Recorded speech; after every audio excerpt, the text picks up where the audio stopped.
सही बात बताओ तो तुम लोग को अजीब लगता है। बताओ, मैं 10 मिनट 5 मिनट थोड़ा आराम कर लिया, तभी जेई बैच पढ़ा रहा था। 1 घंटा प्रॉपर पढ़ाया, चल हम क्या कि कम से कम कंप्यूटर छूटिए 5 मिनट आराम कर लें, सब कोई दिक्कत नहीं है, अपना रिवीजन कर ले।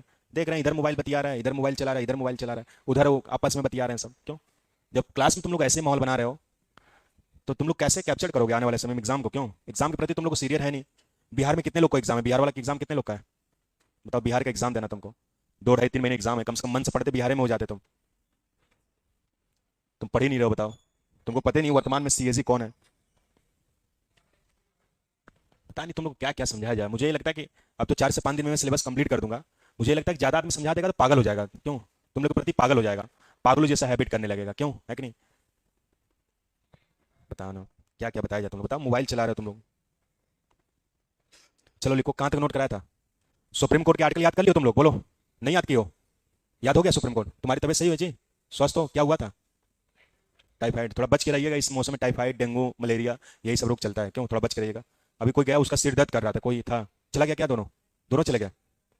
देखो 10 दिन का हेर फेर है, कौन चालू कर दिया जी? क्यों मतलब इतनी गर्मी हो रही है तुमको? क्यों बंद करो उसको, पहले चालू तो बंद नहीं कर सकते हो? क्यों इतना आवाज कर रहा है? क्यों? अगर आवाज ना करता तो अलग रहता है। चलो लिखो, हाई कोर्ट में, मतलब 5 से 10 मिनट का इंटरवल में गैप नहीं हो गया, तुम लोग इतना मोबाइल चला रहे हो, इतना मोबाइल चला रहे हो कि सुप्रीम कोर्ट के आर्टिकल मैंने कल बताया था, आर्टिकल 124 से लेकर 132 143 तक बताया था। कुछ याद आ रहा है? कितने लोग को याद है? 2 लोग को याद है, और कोई पढ़ ही नहीं रहा है। गधे कहेंगे 10 मिनट का जो गैप था उसमें याद कर लेते तुम चाहते तो। तुम कहाँ बतिया रहे थे जी? भाई का फोन आया था? तुमको भी? क्या हुआ है तुमको? अच्छा, तुमको बुखार है, भाई को?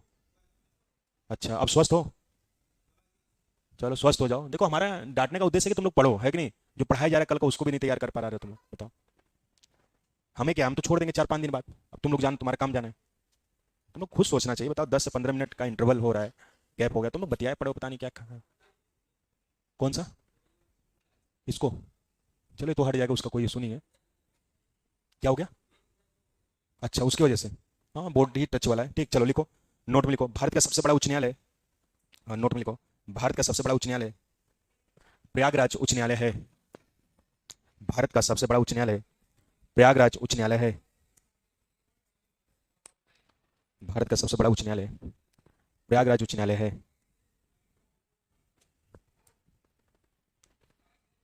भारत का सबसे बड़ा उच्च न्यायालय प्रयागराज उच्च न्यायालय है। चलिए नेक्स्ट लाइन से लिखिए डियर, प्रयागराज उच्च न्यायालय, प्रयागराज उच्च न्यायालय एशिया का सबसे बड़ा, प्रयागराज उच्च न्यायालय एशिया का सबसे बड़ा हाई कोर्ट है। प्रयागराज उच्च न्यायालय एशिया का सबसे बड़ा हाई कोर्ट है। एशिया का सबसे बड़ा हाई कोर्ट है, जिसकी स्थापना, जिसकी स्थापना 1866 1866। प्रयागराज उच्च न्यायालय एशिया का सबसे बड़ा उच्च न्यायालय है, जिसकी स्थापना 1866 में की गई थी। 1866 में की गई थी। चलिए नेक्स्ट लिखिएगा, अगले लाइन से लिखिएगा, प्रयागराज, प्रयागराज हाईकोर्ट के प्रथम मुख्य न्यायाधीश, प्रयागराज हाईकोर्ट के प्रथम मुख्य न्यायाधीश, प्रयागराज हाईकोर्ट के प्रथम मुख्य न्यायाधीश कमल कांत वर्मा, यहां पर लिखिए कमल कांत वर्मा थे। कमल कांत वर्मा थे। कमल कांत वर्मा थे। चलिए नेक्स्ट लाइन से लिखिएगा, अगले लाइन से लिखिएगा डियर, अगले लाइन से लिखिएगा, अगले लाइन से लिखिएगा, लिखिएगा सब प्रयागराज हाईकोर्ट के वर्तमान में मुख्य न्यायाधीश। नेक्स्ट लाइन से लिखिएगा, प्रयागराज के वर्तमान में मुख्य न्यायाधीश, प्रयागराज हाईकोर्ट के वर्तमान में मुख्य न्यायाधीश, प्रयागराज हाईकोर्ट के वर्तमान में मुख्य न्यायाधीश, प्रयागराज हाईकोर्ट के वर्तमान में मुख्य न्यायाधीश, वर्तमान मुख्य न्यायाधीश कौन है, कोई बताएगा? राजेश बिंदल लिखो, वर्तमान मुख्य न्यायाधीश राजेश बिंदल हैं, राजेश बिंदल हैं, राजेश बिंदल हैं। चलिए नेक्स्ट लाइन से लिखिएगा, अगली लाइन से लिखिएगा, सबसे छोटा उच्च न्यायालय,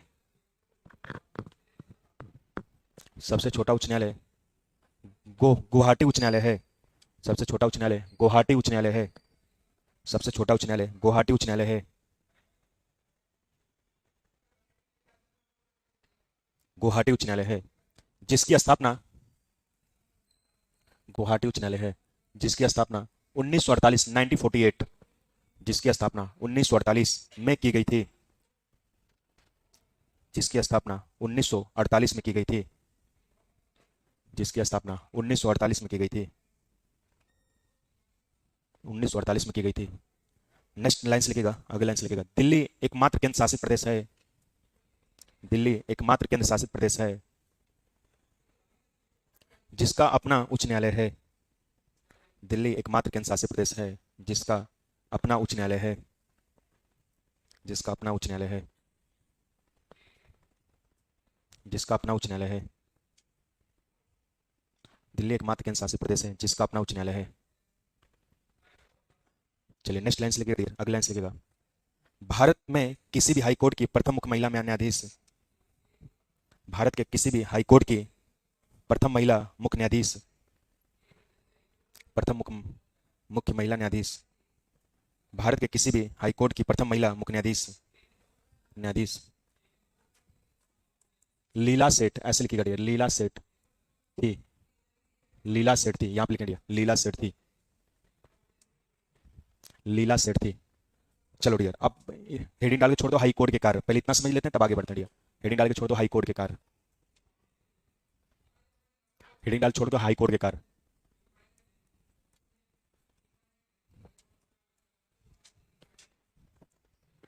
हेडिंग डाल के छोड़ दो हाई कोर्ट के,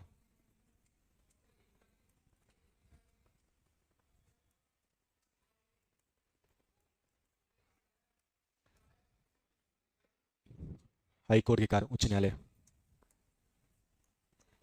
चलिए डियर, अब समझेगा डियर हाई कोर्ट के कार्य, अभी हम लोग पढ़ेंगे, पहले समझेगा जो जो कल हम लोग समझे थे बेसिक चीजें उसको हम लोग जान लेते हैं, इसके बाद आगे बढ़ते हैं। मैंने आपको लिखवाया डियर आर्टिकल 214, चलो बोलते रहो सीरियल सीरियल, क्यों जल्दी हो जाएगा। आर्टिकल 214, इसके बाद योग्यता, योग्यता के बाद नियुक्ति, नियुक्ति के बाद शपथ, शपथ के बाद कार्यकाल, कार्यकाल के बाद पदावधि, इसके बाद त्यागपत्र, हाँ वेतन लिख लो, और पदच्युति। हो गया ना, क्यों? इसके बाद नोट डलवाया था, क्यों डियर? आप समझो डियर, मैंने कल बताया था, आप याद करो, मैंने आपको सुप्रीम कोर्ट पूरा डिटेल पढ़ाया था डियर। तो मैंने बताया डियर कि आर्टिकल 124 में,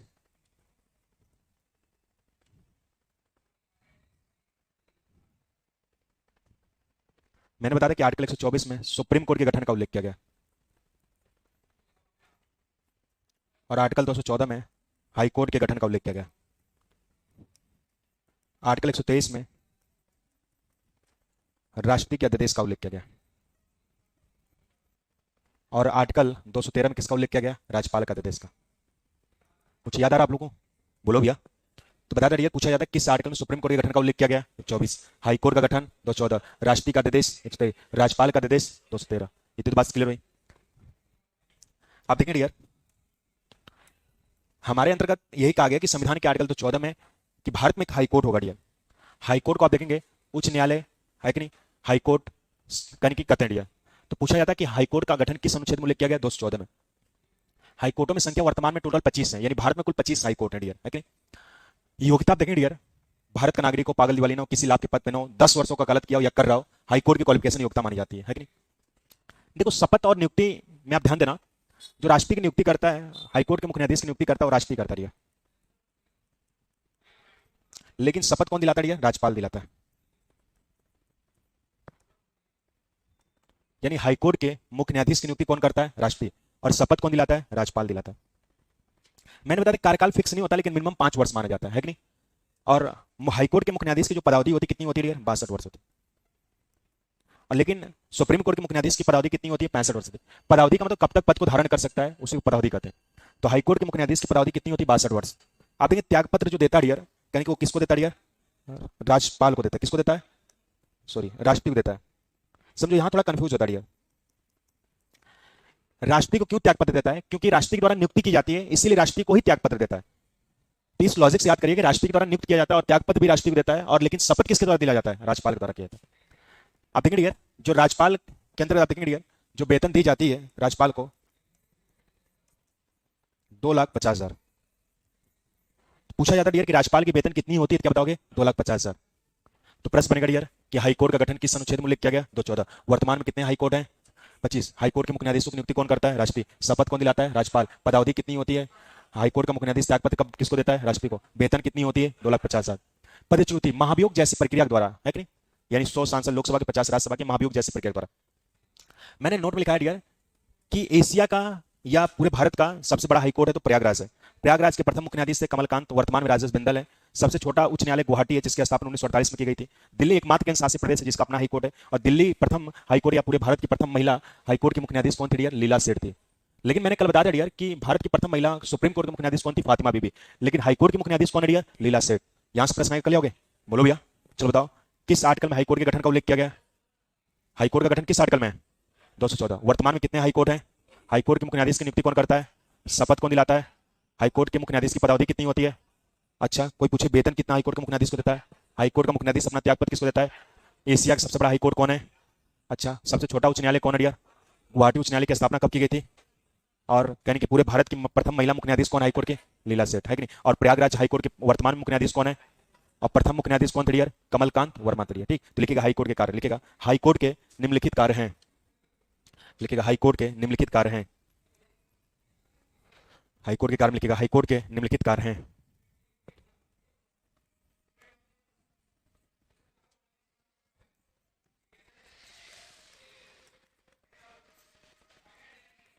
तो पहला लिखेगा प्रारंभिक कार्य, दूसरा लिखेगा अपीली कार्य, तीसरा लिखेगा अधीक्षण कार्य। पहला लिखेगा प्रारंभिक कार्य, दूसरा अपीली कार्य, तीसरा अधीक्षण कार्य।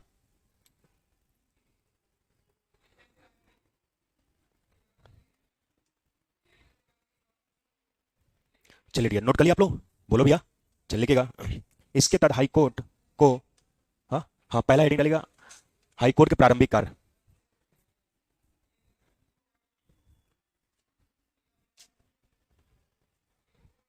लिखेगा हाईकोर्ट के प्रारंभिक कार्य, लिखेगा इसके अंतर्गत हाईकोर्ट को,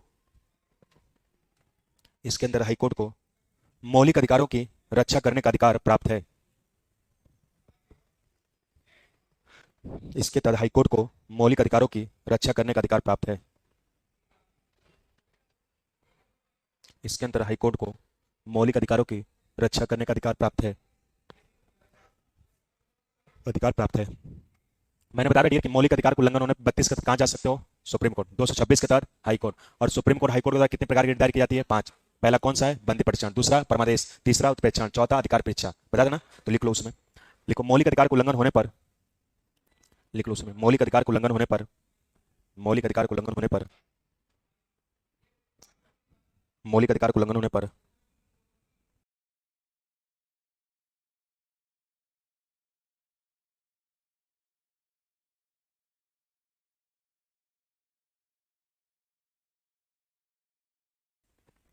हाई कोर्ट के द्वारा 5 प्रकार की रिट,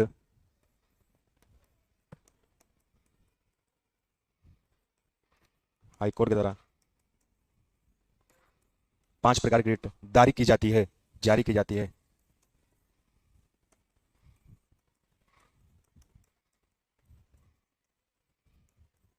पांच प्रकार की रिट जारी की जाती है, जैसे, जैसे में पहले लिखेगा बंदी परीक्षण, दूसरा परमादेश, तीसरा प्रतिषेध, चौथा उत्प्रेक्षण, पांचवा अधिकार परीक्षण। 5 प्रकार की रिट जारी की जाती है, जैसे में उसको लिख लीजिएगा, ठीक।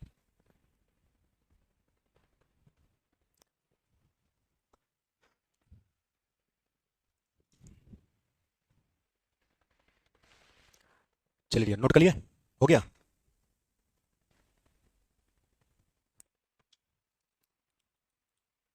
चलिए लिखेगा, आगे लाइन से लिखेगा प्रारंभिक क्षेत्राधिकार संबंधित मामलों में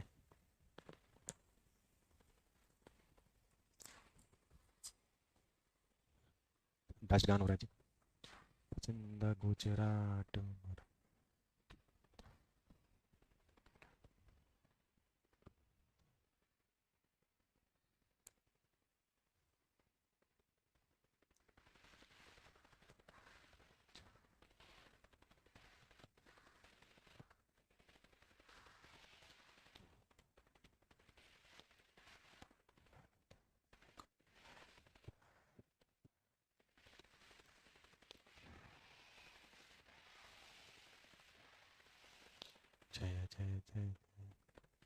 लिखेगा हाईकोर्ट संबंधित मामलों में, हाँ हाईकोर्ट संबंधित मामलों में विवाह विधि, प्रारंभिक क्षेत्राधिकार संबंधित मामलों में हाईकोर्ट, हाँ लिखेगा उसमें लिखेगा अगली लाइन से, प्रारंभिक क्षेत्राधिकार संबंधित मामलों में विवाह विधि, एफ से लिखेंगे विवाह विधि, विवाह विधि, विवाह विच्छेद, हाँ प्रारंभिक क्षेत्राधिकार संबंधित मामलों में विवाह विधि, यहाँ पे लिखेंगे विवाह विधि, विवाह विच्छेद, कंपनी कानून, विवाह विधि, विवाह विच्छेद, कंपनी कानून इत्यादि संबंधित मामलों में, कंपनी कानून इत्यादि संबंधित मामलों में, इत्यादि संबंधित मामलों में, इत्यादि संबंधित मामलों में, इत्यादि संबंधित मामलों में सीधे हाईकोर्ट में अपील की जा सकती है, इत्यादि मामलों में सीधे हाईकोर्ट में अपील की जा सकती है, अपील की जा सकती है, अपील की जा सकती है। ये तो बहुत सिंपल है डियर, कोई पूछे बता लिया होगा है कि नहीं। जैसे मान लो विवाह विधि, कोई लव मैरिज का, विवाह मतलब शादी होता है, विधि मतलब कानून, कोई लव मैरिज का नहीं करता है कि नहीं, तो अगर घर वाले आप देखें कास्ट अलग अलग होता है ना मानते तो आप कोर्ट मैरिज कर सकते हैं है कि नहीं, लेकिन 21 वर्ष ऊपर होना चाहिए, पता चले 14 वर्ष से तभी से आप शादी करने के लिए तैयार हो गए है कि नहीं, तो बाल अपराध माना जाएगा। गलत कर रहे हैं बोलो। विवाह विच्छेद, विवाह विच्छेद, जब आप देखें शादी अगर होती है तो आदमी हिंदू धर्म में 7 जन्म का रिश्ता लेता है कि हम आपके 7 जन्म तक रहेंगे, लेकिन कुछ विचारधारा होते हैं कि एक जन्म की चलना मुश्किल हो जाता है, तो उसमें विवाह विच्छेद में तलाक की आवश्यकता पड़ती है डियर है कि नहीं, तो तलाक आप हाईकोर्ट के द्वारा आप उसमें अपील की जा सकते हैं, दो रिश्ते अलग हो सकते हैं हाईकोर्ट के तहत है कि नहीं। कंपनी कानून, जैसे मान ली ईएडी एजुकेशन, ईएडी एक एजुकेशन ग्रुप है कि नहीं, पता चले कोई दूसरे प्रयागराज में इसी के नाम से ईएडी खुल जाए कोई दूसरी कंपनी, जैसे ईएडी को घाटा होने लगे, तो रमन सर इस कोचिंग के खिलाफ जो नई कोचिंग खुली ईएडी उसके खिलाफ क्या कर सकते हैं, हाईकोर्ट में अपील कर सकते हैं कि नहीं। तो विवाह विधि, विवाह विच्छेद और कंपनी कानून संबंधित मामले किसमें आप कर सकते हैं, हाईकोर्ट में। तो पूछा जाता है कि हाईकोर्ट के किस कार्य के अंतर्गत मौलिक अधिकारों की रक्षा और विवाह विधि, विवाह विच्छेद और कंपनी कानून संबंधित मामले आते हैं, क्या बताओगे डियर, प्रारंभिक कार्य के अंदर। अपीली कार्य क्या डियर, कल मैंने बताया डियर कि भारत के न्यायपालिका त्रिशंकु के समान है, सबसे ऊपर सुप्रीम कोर्ट है, इसके नीचे हाई कोर्ट है और इसके नीचे डिस्ट्रिक्ट न्यायालय। डिस्ट्रिक्ट न्यायालय के बताया था 3 पार्ट होते हैं, क्यों, दीवानी न्यायालय, यानी कि आप देखेंगे दीवानी न्यायालय, फौजदारी न्यायालय और राजस्व न्यायालय। तो हाईकोर्ट क्या करता है डियर, यानी कि डिस्ट्रिक्ट न्यायालय के दिए गए दीवानी न्यायालय, फौजदारी न्यायालय और राजस्व न्यायालय के विरुद्ध अपना अपील देता है, यानी उस पर फिलहाल अपने करने का अपोजिट डिसीजन फाइनल देता है कि नहीं। तो पूछा जाता है कि सुप्रीम हाईकोर्ट के किस कार्य के अंतर्गत डिस्ट्रिक्ट न्यायालय, दीवानी न्यायालय, फौजदारी न्यायालय के विरुद्ध हाईकोर्ट अपना अपील सुनाता है, क्या बताओगे, अपीली कार्य। और इसके बाद अधीक्षण कार्य, अधीक्षण कार्य का मतलब होता है डियर कि जो अपने छोटे न्यायालय होते हैं, यानी हाईकोर्ट यानी कि आप देखेंगे डिस्ट्रिक्ट न्यायालय के जो निचली न्यायालय होती है उसका देख रेख करता है, अधीक्षण कार्य के अंतर्गत आता है। क्लियर हुआ कि नहीं, तो लिखो दूसरा अपीली कार्य, हाईकोर्ट के अपीली कार्य, दूसरा लिखेगा हाईकोर्ट के अपीली कार्य, उसमें लिखेगा हाईकोर्ट के अपीली कार्य लिखेगा।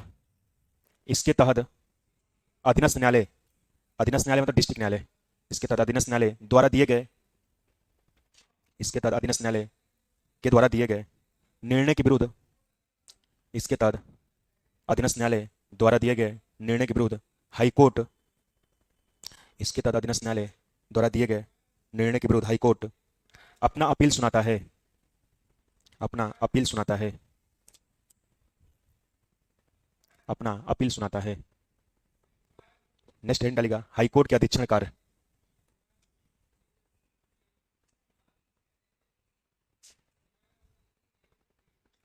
लिखेगा हाईकोर्ट के अधीक्षण कार्य, इसमें लिखेगा इसके तहत हाईकोर्ट,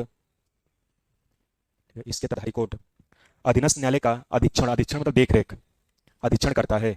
इसके तहत हाईकोर्ट अधीनस्थ न्यायालय का, अधीनस्थ न्यायालय मतलब डिस्ट्रिक्ट न्यायालय, अधीनस्थ न्यायालय का अधीक्षण करता है, अधीक्षण करता है, अधीक्षण करता है। अर्थात अर्थात अर्थात अधीनस्थ न्यायालयों को आदेश निर्देश, अर्थात अधीनस्थ न्यायालयों को आदेश निर्देश यों नियंत्रित करता है, अर्थात अधीनस्थ न्यायालयों को आदेश का निर्देश यों नियंत्रित करता है, आदेश निर्देश यों नियंत्रित करता है, आदेश निर्देश यों नियंत्रित करता है, आदेश निर्देश यों नियंत्रित करता है। हो गया डियर, चलिए गुड। अब हेडिंग डालिए लास्ट टॉपिक हाईकोर्ट के कार्य, हाईकोर्ट के अन्य कार्य, हेडिंग डालेगा हाईकोर्ट के अन्य कार्य, हाईकोर्ट के अन्य कार्य, उसमें लिखेगा आर्टिकल 215, हेडिंग डालेगा आर्टिकल 215। मैंने कल बताया था डियर किस आर्टिकल के तहत सुप्रीम कोर्ट एक अभिलेखीय न्यायालय, कोर्ट ऑफ रिकॉर्ड हो जाता है, किस आर्टिकल के तहत, आर्टिकल 129 के तहत, बताया था ना क्यों, तो आर्टिकल 215 के तहत हाईकोर्ट का हर एक डिसीजन अभिलेखीय न्यायालय हो जाता है, यानी नजीक बन जाता है, तो वही लिखेगा इसके तहत, इसके तहत हाईकोर्ट, इसके तहत हाईकोर्ट एक अभिलेखीय न्यायालय, इसके तहत हाईकोर्ट एक अभिलेखीय न्यायालय, इसके तहत हाई कोर्ट एक अभिलेखी न्यायालय, जैसे हम कोर्ट ऑफ रिकॉर्ड कहते हैं, इसके तहत हाई कोर्ट एक अभिलेखी न्यायालय, ठीक है, कोर्ट ऑफ रिकॉर्ड होगा। इसके तहत हाई कोर्ट एक अभिलेखी न्यायालय यानी कोर्ट ऑफ रिकॉर्ड होगा। एक अभिलेखी न्यायालय ब्रैकेट में कोर्ट ऑफ रिकॉर्ड होगा। हाई कोर्ट और सुप्रीम कोर्ट क्या हुआ, कंप्लीट हुआ आपका, है कि नहीं। कल पूरा 1.5 घंटा पढ़ाया था, आज आधा घंटा पढ़ाया, 30-40 मिनट, यानी 2 घंटे से ऊपर मैंने हाई कोर्ट सुप्रीम कोर्ट पढ़ाया। जितना मैं कंटेंट दिया हूँ हाई कोर्ट सुप्रीम कोर्ट का, अगर इतना आप तैयार कर ले आते तो कोई भी एग्जाम देंगे इससे बाहर प्रश्न नहीं बनेगा, है कि नहीं। बात क्लियर नहीं। ये सब टॉपिक नहीं पढ़ाई जाती, लेकिन मैंने आपको भी पढ़ा दिया। अब क्या क्या टॉपिक बची आपकी, भाग 9 बचा हुआ, पंचायती राज व्यवस्था भी पढ़ा देंगे, लोकसभा बचा हुआ, राज्यसभा बचा हुआ, विधानसभा बचा हुआ, विधान परिषद बचा हुआ। इसके बाद आपका कौन सा बचा हुआ, भाग 17 राजभाषा, ये टॉपिक बची है। एक दिन आज राजभाषा में स्टार्ट कर दूंगा, एक दिन आपका पंचायती राज व्यवस्था, और 2 दिन ही, यानी दशहरे से पहले कंप्लीट हो जाएगा। नहीं होगा तभी भी दशहरे के बाद पढ़ेंगे, 15 तारीख को हम लोग भी पढ़ेंगे, है कि नहीं। कोई इशू नहीं रहेगी, कोई कसर नहीं छोड़ेंगे हम लोग, है कि नहीं। तो 4 से 5 दिन का टॉपिक। किसी को ये लग रहा होगा कि सर आप ये नहीं टॉपिक पढ़ाए, वो ना टॉपिक पढ़ाए, तो अपना गिल्टी फील कर सकता है कि नहीं। अपनी राय बात दे सकता है, अपनी बातें सहमति कर सकता है, क्योंकि आर्टिकल 19 ने कहता है विचार ही हो व्यक्तिगत स्वतंत्रता, है कि नहीं। हर व्यक्ति को अपना हक रखने का अधिकार है। क्यों पेज गिन रहे हो क्या जी, क्यों कितना खत्म हुआ, पेज भरा हुआ है, क्यों पेज गिन रही हो क्या, कितना भर गया। बात समझ नहीं, देखो कितना सिद्ध, क्या क्या करे, न्याय पूछना क्या, न्याय की प्रक्रिया और न्याय पूछ रहे हो, क्या चीज है। अच्छा, न्याय की प्रक्रिया क्यों धीमी होती है, अच्छा चलो वो तो बता दे रहे हैं। ये जो हम पूछ रहे हैं उसको क्लियर है कि नहीं तुम्हारा, क्यों हम क्या पूछ रहे हैं, क्या तुम पूछ रहे हो, क्यों वो तो प्रश्न तो हम बताइए करते हैं कि नहीं। बताओ क्यों, कोई दिक्कत वगैरह, कोई परेशानी वगैरह, सिकवा गिला है, क्यों कोई नहीं है। चलो अच्छी बात, ये आपकी टॉपिक है, मैं आपको पढ़ा दूंगा शिद्दत से, आपका पॉलिटी क्या हो जाएगा, समाप्त हो जाएगा, है कि नहीं। इतना टॉपिक आप जाएंगे, 50,000 रुपये फीस जमा करेंगे तब आपको कंटेंट मिल पाएगा, अलग से नहीं है, पूरी कंटेंट दिया हूँ। कोई आप टॉपिक कर दी कि सर आपने टॉपिक छोड़ दिया, कोई बताइए टॉपिक। जितना मैंने सिलेबस लिखवाया था, सेक्शन ए का कंप्लीट पढ़ाया, बेसिक पॉलिटी, बी पार्ट पढ़ाया, सी पार्ट पढ़ा ही रहा हूँ।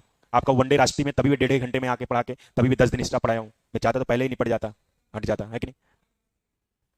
क्यों, इसीलिए कह रहे थे आप लोग पढ़िए, है कि नहीं। टीचर की बात अच्छी लगती, बहाना आप लोग मारते हैं कि ये दिक्कत वो दिक्कत है, पढ़े रहते। आज पढ़े रहते तो हमारे साथ पूरी संविधान रटी रहती, है कि नहीं। बस आपको प्रीवियस ईयर क्वेश्चन तैयार करके जाना था और एग्जाम में अच्छा करना था, लेकिन आप लोग इस चीज को कैप्चर नहीं किया, आप लोग इस चीज को समझे नहीं। अंत कोई बात नहीं, चलिए ठीक। अभी भी कोई इशू नहीं है कि आप पढ़े संविधान आप प्रश्न गलत कर लेंगे, नहीं ऐसा नहीं है। बस ये चीजें कि जो नोट्स है प्रीवियस ईयर के, जो आप जो भी एग्जाम दे रहे हैं उसके प्रश्न आप बेहतर तरीके से करते रहेंगे, तो उसमें आपको बेहतर तरीके से आपको लगेगा, है कि नहीं। देखो न्याय की प्रक्रिया इसलिए कम है हमारे अंतर्गत, रीजन है कि हमारे अंतर्गत टोटल अगर आबादी देखा जाए तो 1,40,00,000 है कि नहीं। 140 करोड़ है, 1,40,00,000, 140 करोड़ हमारी पूरी आबादी है। और हमारे मुख्य न्यायाधीशों की संख्या टोटल कितनी है, गधे हो तुम, हाई कोर्ट 25 है गधे, टोटल सुप्रीम कोर्ट में मुख्य न्यायाधीशों की संख्या कितनी है, 34। अब सोचो 34 मुख्य न्यायाधीश पूरे भारत के साम्राज्य को करता है, तो जाहिर सी बात है भाई, डेट पे डेट मिलेगी। और दूसरी बात क्या है कि जो आज आप रिट दायर करेंगे तो साल 2 साल बाद आएगा। जो निर्भया कांड हुआ था, अब सोचो सबको पता है कि ये दोषी है, और उस केस को कहने क्या देखेंगे, 2011 में अपराध हुआ, जाके 2019 में 7 से 8 9 साल वकील इतना पढ़ा लिखा उस केस को पेंडिंग कर दिया। चाहते तो भाई साल भर के अंदर ही फांसी दे देते थे, लेकिन आज देखेंगे तभी भी उसको न्याय मिला तो 8 साल बाद मिला, 9 साल बाद। इसलिए कमी है कि सुप्रीम कोर्ट मुख्य न्यायाधीशों की अगर संख्या वही 140 करोड़ हमारी आबादी है, अगर वही लगभग सुप्रीम कोर्ट मुख्य न्यायाधीश 1 लाख होते तो आज केस बेहतर तरीके से होता। आज आप रिट दायर करते, कल रिजल्ट मिल जाता, लेकिन आप देखेंगे मुख्य न्यायाधीशों की कमी के कारण हमारे अंतर्गत चीजें कैप्चर नहीं हो पा रही है कि नहीं। तो इसलिए मुख्य न्यायाधीशों की कमी के न्याय की प्रक्रिया स्लो है कि नहीं। तुम्हारा प्रश्न हुआ, हमारा प्रश्न समझ में आया, क्यों कोई दिक्कत तो नहीं है ना, क्यों कर दो तो ये चीजें मैं दोबारा इंक्लूड कर दूंगा, इसमें कोई नहीं है, इसमें पढ़ाता नहीं हूँ वनडे में, लेकिन मैं पढ़ा दे रहा हूँ आप लोग को, है कि नहीं। ये सब दरोगा पीसेस में पढ़ाता हूँ। चलो बढ़ा जाएगा, तो कौन सा टॉपिक पढ़ोगे इसमें बताओ, कौन सा टॉपिक पढ़ा दें, राजभाषा पढ़ोगे, चलो हेडिंग डालो राजभाषा डालो, तब लिख लो, इसी को पढ़ा दे रहे हैं, 40-50 मिनट में कंप्लीट भी कर दूंगा। लिखो राजभाषा, लिखो आर्टिकल 343 से लेकर 351 तक, लिखो राजभाषा।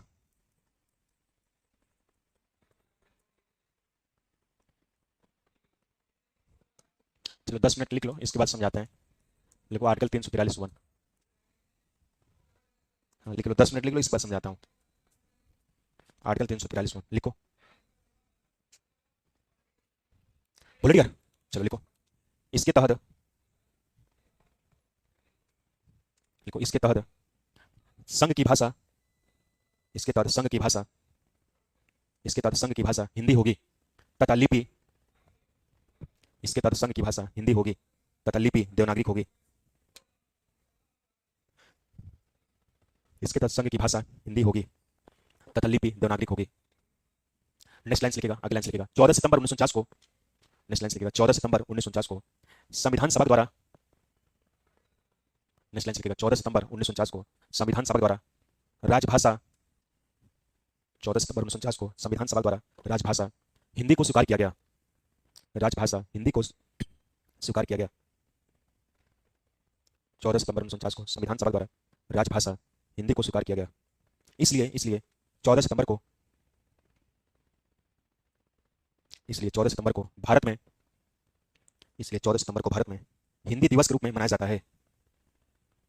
इसलिए 14 सितंबर को भारत में हिंदी दिवस के रूप में मनाया जाता है। हिंदी दिवस के रूप में मनाया जाता है मनाया जाता है। चलिए हेडिंग डालिएगा, नोट लिखिएगा, नोट लिखिएगा। भारतीय संविधान के भाग 17 लिखिएगा। भारतीय संविधान के भाग 17 आर्टिकल 343 से लेकर 351 तक। भारतीय संविधान का भाग 17 आर्टिकल 343 से लेकर 351 तक 343 से लेकर 351 तक राजभाषा का उल्लेख किया गया है। भारतीय संविधान के भाग 17 आर्टिकल 343 से लेकर 351 तक राजभाषा को उल्लेख किया गया है। राजभाषा को उल्लेख किया गया है।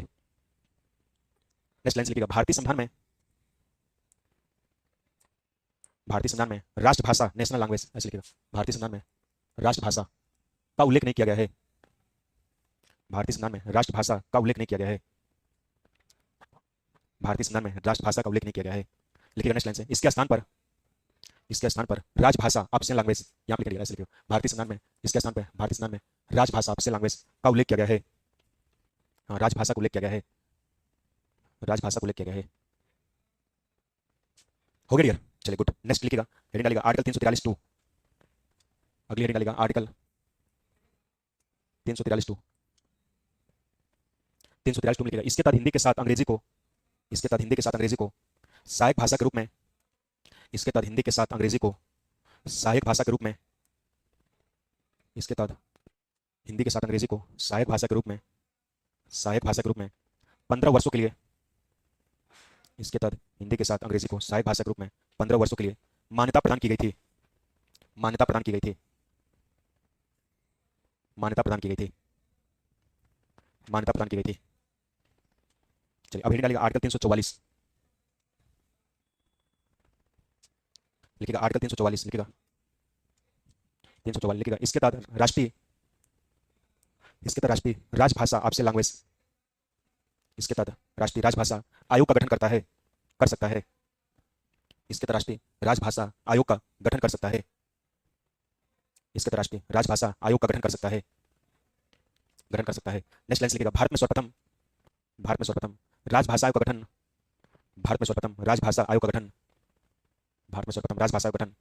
1955 में किया गया था। भारत में सर्वप्रथम राजभाषा आयोग गठन 1955 में किया गया था। 1955 में किया गया था। ठीक है। इसके प्रथम अध्यक्ष और नेक्स्ट लाइन लिखिएगा। इसके प्रथम अध्यक्ष बाल गंगाधर खरे थे। इसके प्रथम अध्यक्ष बाल गंगाधर खरे थे। नेक्स्ट लाइन लिखिएगा। आर्टिकल 345 345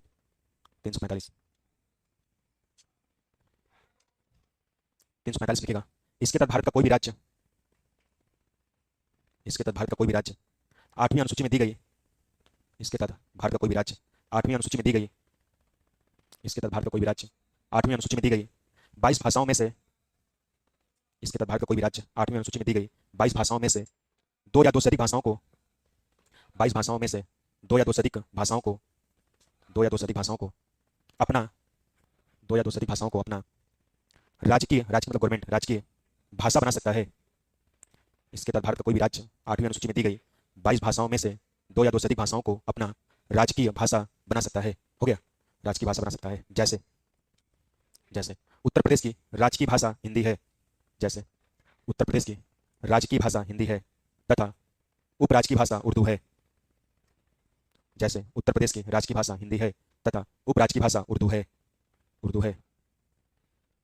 उपराजकीय भाषा उर्दू है।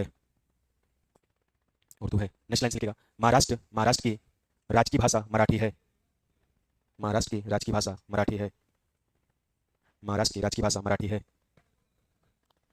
नेक्स्ट लाइन लिखिएगा। अगला लाइन लिखिएगा। गुजरात की राजकीय भाषा गुजराती है।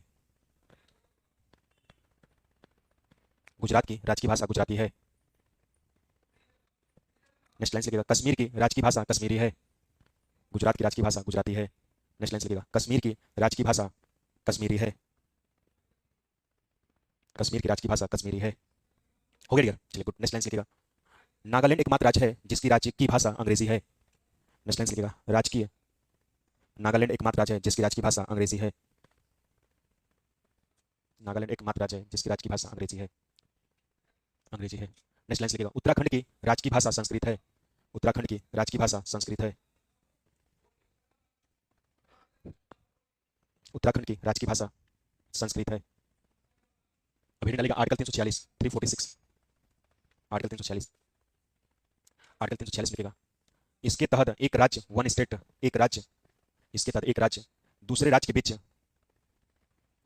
इसके तहत एक राज्य दूसरे राज्य के बीच, इसके तहत एक राज्य दूसरे राज्य के बीच या या या संघ राज्य के बीच, संघ राज्य के बीच, इसके तहत एक राज्य दूसरे राज्य के बीच या संघ राज्य के बीच, संघ राज्य के बीच पत्र व्यवहार की भाषा, संघ राज्य के बीच पत्र व्यवहार की भाषा, संघ राज्य के बीच पत्र व्यवहार की भाषा हिंदी अंग्रेजी में होगी, हिंदी अंग्रेजी में होगी, हिंदी अंग्रेजी में होगी। हो गया डियर, चलिए नेक्स्ट लाइन लिखिएगा, नेक्स्ट लाइन लिखिएगा, अंग्रेजी में होगी। नेक्स्ट लाइन लिखिएगा, 347 आर्टिकल 346, 347 आर्टिकल लिखिएगा, इसके तहत किसी राज्य की जनसंख्या की मांग पर, इसके तहत किसी जनसंख्या की मांग पर, इसके तहत किसी राज्य की जनसंख्या की मांग पर, इसके तहत किसी भी राज्य की जनसंख्या की मांग पर, इसके तहत किसी भी राज्य की जनसंख्या की मांग पर भारत का राष्ट्रीय, इसके तहत किसी भी राज्य की जनसंख्या की मांग पर राष्ट्रीय राजभाषा, मांग पर राजभाषा का दर्जा दे सकता है। इसके तहत किसी राज्य की जनसंख्या की मांग पर राष्ट्रीय राजभाषा का दर्जा दे सकता है, राजभाषा का दर्जा दे सकता है। रीडिंग डालेगा आर्टिकल 348 348, इंपॉर्टेंट है, इसको इंपॉर्टेंट कर लीजिए, पूछा गया कई बार। 348 लिखिएगा, इसके तहत सुप्रीम कोर्ट की भाषा अंग्रेजी, इसके तहत सुप्रीम कोर्ट की भाषा अंग्रेजी लेकिन हाईकोर्ट की भाषा, इसके तहत सुप्रीम कोर्ट की भाषा अंग्रेजी लेकिन हाईकोर्ट की भाषा अंग्रेजी और हिंदी में होगी। इसके तहत सुप्रीम कोर्ट की भाषा अंग्रेजी लेकिन हाईकोर्ट की भाषा अंग्रेजी हिंदी में होगी, अंग्रेजी हिंदी में होगी, अंग्रेजी में होगी। चलिए अब डालेगा आर्टिकल 349 349, आर्टिकल 349 349 349 लिखिएगा, लिखिएगा, इसके तहत भाषा संबंधित विधेयक को, इसके तहत भाषा संबंधित विधेयक, इसके तहत भाषा से संबंधित विधेयक, इसके तहत भाषा से संबंधित विधेयक राष्ट्रपति के अनुमति से लाया जाएगा। इसके तहत भाषा संबंधित विधेयक राष्ट्रपति की अनुमति से लाया जाएगा। इसके तहत भाषा संबंधित विधेयक राष्ट्रपति की अनुमति से लाया जाएगा, राष्ट्रपति की अनुमति से लाया जाएगा। चलिए नेक्स्ट हेडिंग डालेगा आर्टिकल 350 350,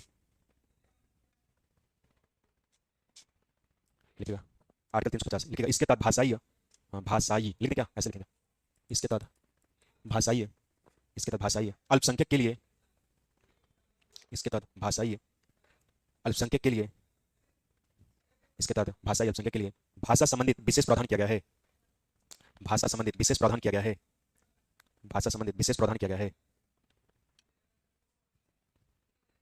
विशेष प्रावधान किया गया है। नेक्स्ट लिखिएगा आर्टिकल 351 351,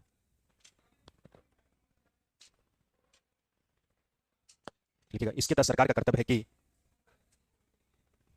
इसके तहत सरकार का कर्तव्य है कि, इसके तहत सरकार का कर्तव्य है कि हिंदी की भाषा का विकास का प्रयास करेगा। इसके तहत सरकार का कर्तव्य है कि हिंदी की भाषा का विकास का प्रयास करेगा। इसके तहत सरकार का कर्तव्य है कि हिंदी की भाषा का विकास का प्रयास करेगा। नेक्स्ट लिखिएगा नोट, हेडिंग डालिएगा नोट, नोट लिखिएगा आर्टिकल 120,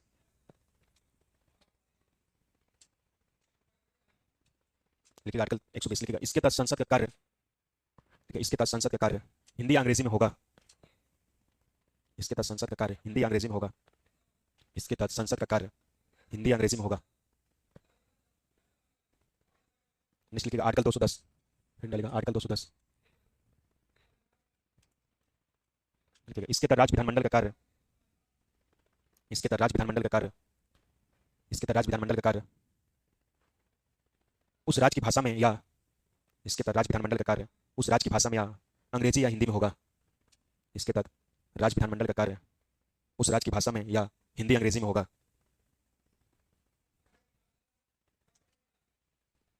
हो गया डियर, चलिए गुड। अब हेडिंग डालिएगा राजभाषा। चलिए लिख लीजिएगा, कल इसको समझा देंगे बेहतर तरीके से।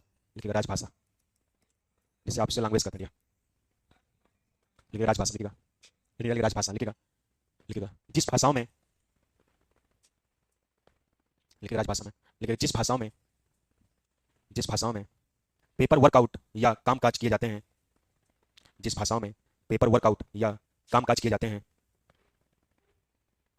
जिस भाषाओं में पेपर वर्कआउट या कामकाज किए जाते हैं, तो ऐसे भाषाओं को, जिस भाषाओं में पेपर वर्कआउट या कामकाज किए जाते हैं, तो ऐसे भाषाओं को राजभाषा कहते हैं। तो ऐसे भाषाओं को राजभाषा कहते हैं, इसे राजभाषा कहते हैं। नेक्स्ट लाइन लिखिएगा, इसे दरबारी भाषा भी कहा जाता है। दरबारी लिखते क्या, ऐसे दरबारी, इसे दरबारी भाषा भी कहते हैं। दरबारी भाषा भी कहते हैं। चलिए नेक्स्ट लिखिएगा, नोट लिखिएगा, हिंदी राजभाषा की मांग। नोट लिखिएगा, हिंदी राजभाषा की मांग, हिंदी राजभाषा की मांग बाल गंगाधर तिलक ने किया था। हिंदी राजभाषा की मांग बाल गंगाधर तिलक ने किया था।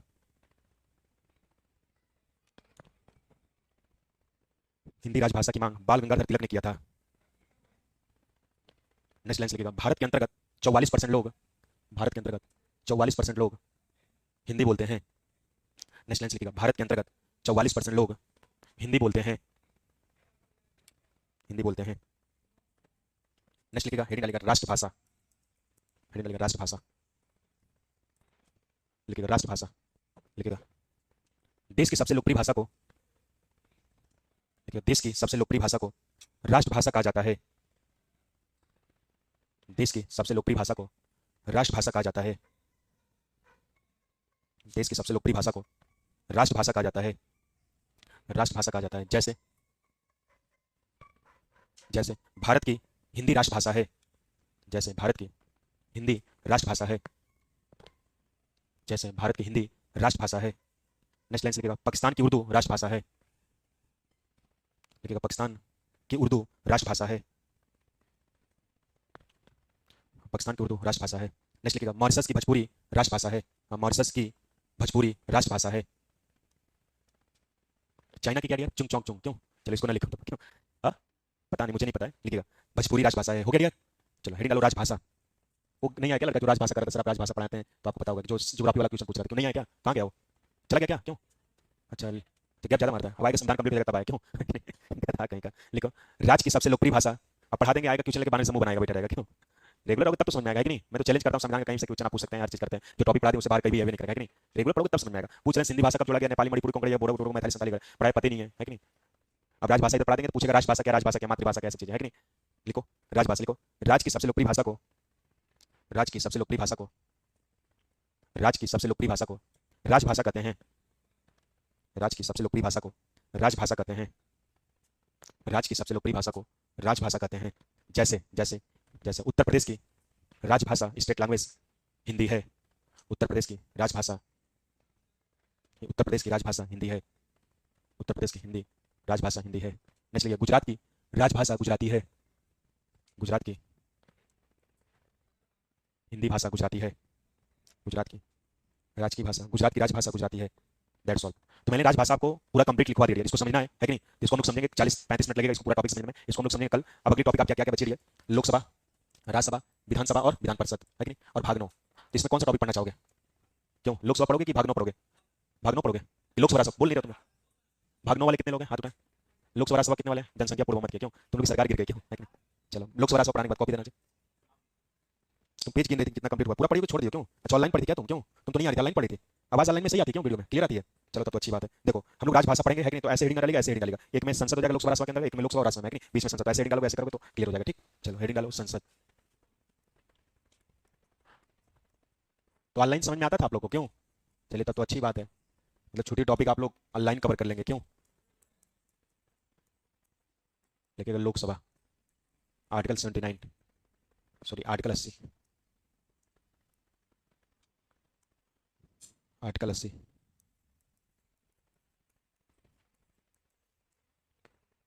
नेक्स्ट लिखिएगा राज्यसभा।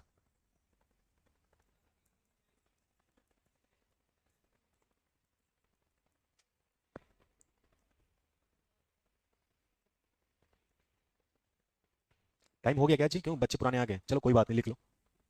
अपने टाइम पे ही छोड़ेंगे, जब तक क्लियर नहीं कराएंगे तब तक छोड़ेंगे नहीं। क्यों? चलो लोकसभा में लिखना, राज्यसभा में ना लिखना, लोकसभा में। बोले डियर? चलो इसको बना लो जैसे का तैसे, बहुत धांसू पढ़ाएंगे लोकसभा राज्यसभा।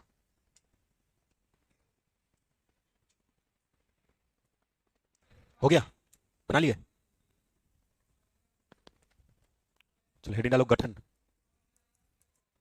देखो अप्रैल 1952 लिखना, गठन राज्यसभा में मई 1952। और लोकसभा में ऐसे ऐसे लिखना। हाँ क्या लिखा? अच्छा राजभाषा लिख दें क्या? Sorry sorry sorry sorry, Rajya Sabha है। राजभाषा पढ़ा है तो राज्यसभा लिख दें। क्यों? तुम लोग भी लिख दो क्या? लिख दो क्या तुम लोग भी? क्यों? तब ठीक है। तब कल कोई लिख दिया था ना, क्यों? क्या लिखवाए थे कल? कुछ कॉपीराइट कर दिया था क्यों? हाँ हाँ, आर्टिकल 124 24 दो बार लिखे थे, 124 दो बार लिख दिया था, यही लिखा था, तुम लिखे थे ना? क्यों? बताओ राज्यसभा लिखे हो, सही लिखे हो, गलत लिख दियो? सही लिखे हो, काट दिया। देखो राजभाषा लिख दिया था। अरे इसका दिमाग ही नहीं काम करता। कहाँ दिमाग रहता है जी? क्यों? मतलब थोड़ा कुछ सोचा करो आपने। क्यों? मतलब हम गलत लिखवा दें तो इसका मतलब थोड़ी गलत लिख दो। मैं बोल रहा हूँ लोकसभा राज्यसभा, बोला हूँ कि नहीं सही? क्यों? अब पता चले मैं गलत लिख दिया, तुम भी राजभाषा लिखते रहे। क्या करें? चलो कोई नहीं, मतलब हर चीज कॉपीराइट कर ले रहे हो तुम। लिखो। चलो अब लोकसभा में लिखो, इसको कर लिए? लिखो आर्टिकल 81 में लोकसभा को उल्लेख किया गया है। लिखिएगा आर्टिकल 81 में लोकसभा को उल्लेख किया गया है। आर्टिकल 81 में लोकसभा को उल्लेख किया गया है। लिखिएगा नेक्स्ट लाइन से, लोकसभा को निम्न सदन, लोकसभा को निम्न सदन, अस्थाई सदन, प्रथम सदन, कामा house of the people, Lok Sabha को निम्न सदन, अस्थाई सदन, प्रथम सदन, हाउस ऑफ द पीपुल के नाम से जाना जाता है। लोकसभा को निम्न सदन, अस्थाई सदन, प्रथम सदन, हाउस ऑफ द पीपुल के नाम से जाना जाता है। नाम से जाना जाता है। हो गया डियर? नाम से जाना जाता है। नेक्स्ट लाइन से लिखेगा, यह जनता का प्रतिनिधित्व करता है। यह जनता का प्रतिनिधित्व करता है।